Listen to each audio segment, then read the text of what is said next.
Hello bachcho, let's read the question. The question is, consider a metallic pipe with an inner radius of 1 centimeter. If a cylindrical bar magnet of radius 0.8 centimeter is dropped through the pipe, it takes more time to come down than it takes for a similar unmagnetized cylindrical iron bar dropped through the metallic pipe. Explain. हमें इस चीज को explain करना है. Basically हमसे क्या कह रखा है कि हमारे पास एक metallic pipe है, ठीक है।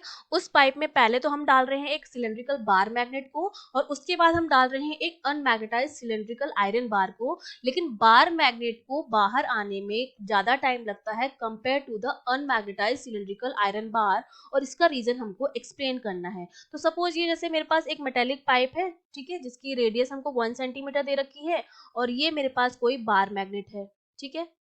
तो ये बार मैग्नेट जो है, बार मैग्नेट है मतलब ये मैग्नेटाइज है, इसका मतलब इससे एसोसिएटेड मैग्नेटिक फील्ड होगा, और जब हम इसको इसके अंदर डालेंगे तो इससे एसोसिएटेड मैग्नेटिक फील्ड में क्या आएगा, चेंज आएगा, और मैग्नेटिक फील्ड में चेंज आएगा तो उसकी वजह से फाई में चेंज आएगा which is the magnetic flux, क्योंकि हमारा जो फाई होता है that is equals to B dot ए।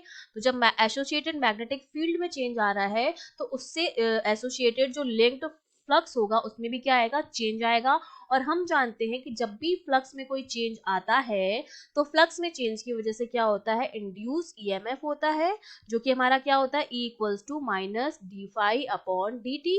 और इंड्यूस ईएमएफ होता है तो इंड्यूस करंट भी होती है जिसको हम बोलते हैं E अपॉन आर, ठीक है।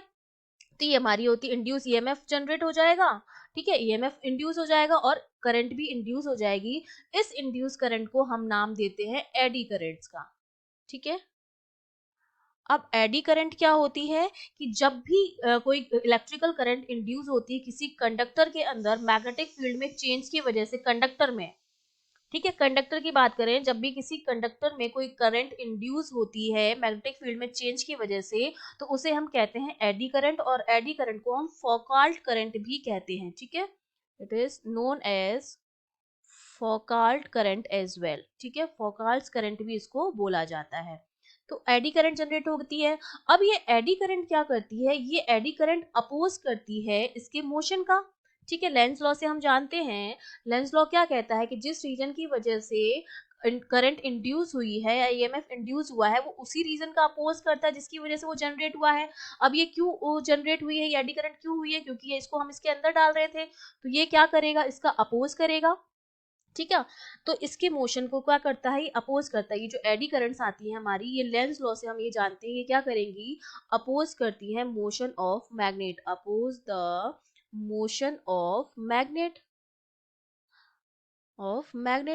जब ये इसके मोशन को अपोज कर रही हैं, इसका मतलब है कि जो मैग्नेटिक का जो डाउनवर्ड एक्सेलरेशन होगा वो एक्सेलरेशन ड्यू टू ग्रेविटी से कम होगा। सपोज हमने मान लिया एक्सेलरेशन ए है, वो हमारा एक्सेलरेशन ऑफ जी से क्या आएगा, कम आएगा, क्योंकि इस पर एक फोर्स लगेगा जो कहाँ लगेगा, अपवर्ड डायरेक्शन में लगेगा, क्योंकि ये नीचे आ रही है जिसकी वजह से इंड्यूस करंट जनरेट हो गई है। अब वो इंड्यूस करंट क्या चाहेगी कि वो नीचे ना आए, क्योंकि वो उस रीजन का अपोज करेगी जिसकी वजह से, तो अब वो उस पर क्या लगेगा, ऊपर की तरफ एक फोर्स लगता है अपवर्ड डायरेक्शन में, और इसकी वजह से इसका जो डाउनवर्ड एक्सेलरेशन होता है वो कम आता है एक्सेलरेशन ड्यू टू ग्रेविटी से।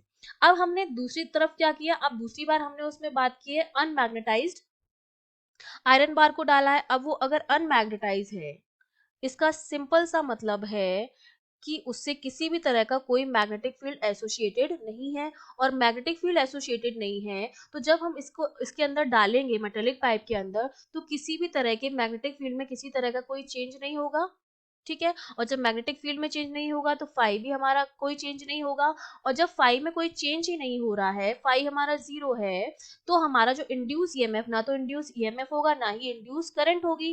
तो जब इंड्यूस करंट नहीं है, इंड्यूस ईएमएफ नहीं है, उस कंडीशन में हमारा जो एक्सेलरेशन होगा इसका, क्योंकि उसका किसी तरह का कोई फोर्स नहीं लगेगा, उसके मोशन को कोई अपोज नहीं करेगा, उस कंडीशन में उसका जो एक्सेलरेशन होगा वो जी के क्या आएगा, बराबर आएगा, ठीक है।